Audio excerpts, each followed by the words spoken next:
Au terme de notre prière commune,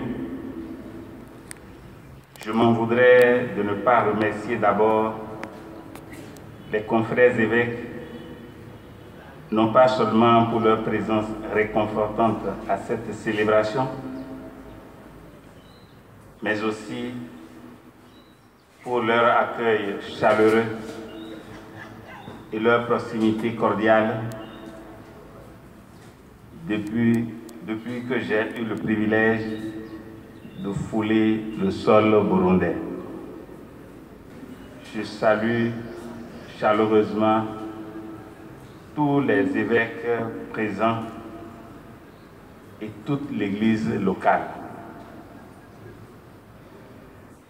Les représentants de l'État et d'autres autorités sont parmi nous.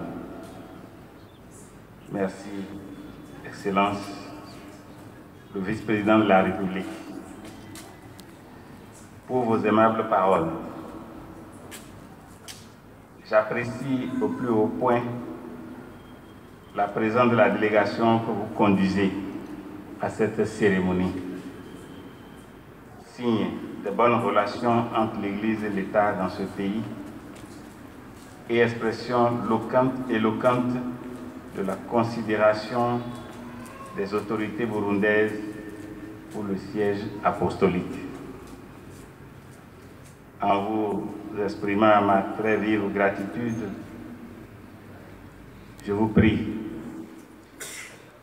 de transmettre mes salutations chaleureuses et toute ma reconnaissance au président de la République. Je réitère volontiers mon entière disponibilité à œuvrer à la consolidation des relations entre le Saint-Siège et l'État burundais. Ma sincère gratitude va ensuite aux prêtres, aux religieux, aux religieuses et à tous les fidèles qui ont bien voulu prendre part à cette célébration que je qualifierais de présentation du nonce apostolique au Temple.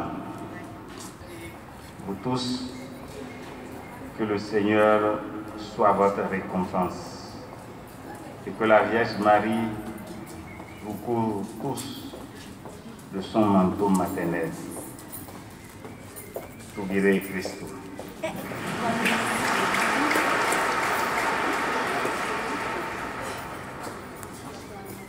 Et maintenant, je voudrais faire une déclaration.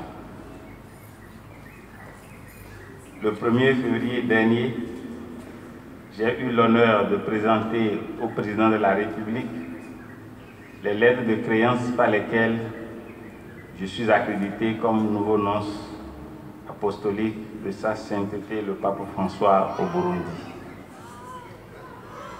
À cette occasion, j'ai transmis au chef de l'État, et ce fut pour moi un grand honneur, les salutations du Saint-Père à l'ensemble du peuple burundais et à ses autorités. Nous venons de conclure la célébration eucharistique au cours de laquelle nous avons particulièrement prié pour le pape, pour l'Église locale, ses pasteurs et pour la mission de cet humble serviteur en ce pays. Il n'y a pas meilleure occasion pour remettre au président de la conférence épiscopale la lettre de recommandation qui lui a été adressée par son éminence le cardinal Pietro Parolin au nom de sa sainteté le pape François.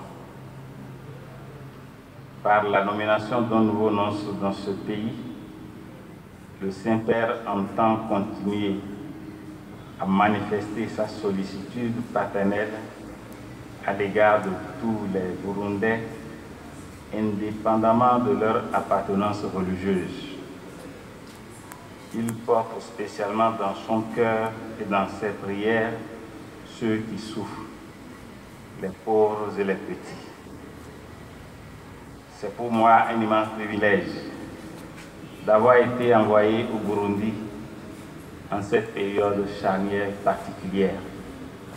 et d'y commencer ma mission alors que le pays se prépare à célébrer le 60e anniversaire de son ascension à l'indépendance nationale.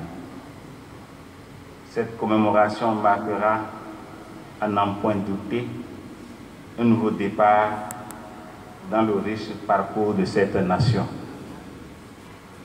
Dans la nouvelle étape, le Saint-Siège continuera à œuvrer pour que ses relations avec l'État et le peuple burundais se renforcent toujours davantage au bénéfice de la protection de la vie ainsi que de l'enracinement des valeurs de justice, de paix et de solidarité dans le monde.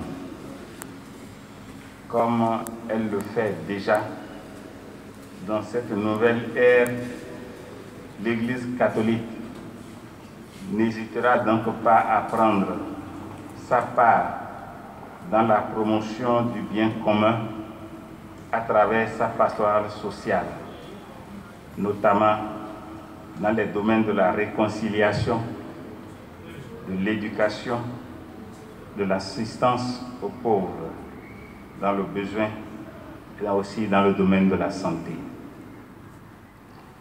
Pour finir, je voudrais m'accorder le plaisir de réitérer à l'endroit du peuple burundais tout entier et de ses autorités l'assurance de mes prières, ainsi que mes vœux les meilleurs de succès pour l'année nouvelle, auxquels je me permets de joindre déjà ceux d'une joyeuse et fructueuse célébration des noces de diamant de son indépendance.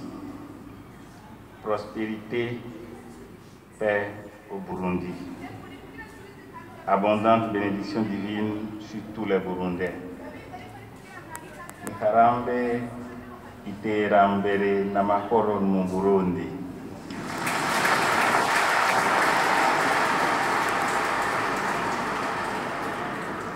Nsabiye imigisha n'imihezagiro Imana abarundi bose.